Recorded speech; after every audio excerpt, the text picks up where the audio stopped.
መንገድህን ለእግዚአብሔር አደራ ስጥ። መውጣትና መግባትህን አንተ ብክንክን አትበል፣ ለሕያው እግዚአብሔር አስረክብ።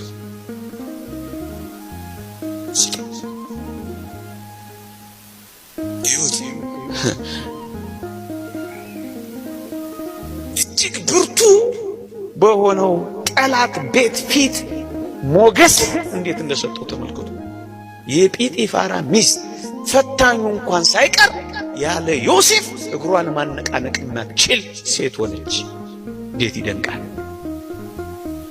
አለቃውን የሚገዛ ሆነ። ለምን? እግዚአብሔር ከሱ ጋር ወጥቷል።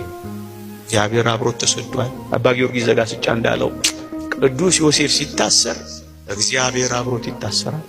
ግድ የለም እግዚአብሔር ከእናንተ ጋር አብሮ ይውጣ። ግድ የለም እግዚአብሔር አብሮ ከእናንተ ጋር ቤት አልባም ይሁን። ግድ የለም እግዚአብሔር ከእናንተ ጋርም ተንከራታችሁ ይሁን። ግድ የላችሁ እግዚአብሔር ቤታችሁ ይሆናል። እግዚአብሔር ንብረታችሁ ይሆናል።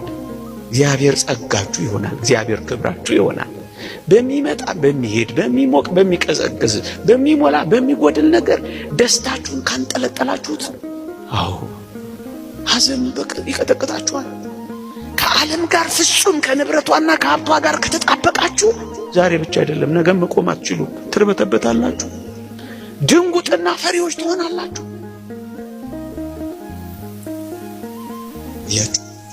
ስለተጣበቅንባት እኮ ነው የምንደነግጠው።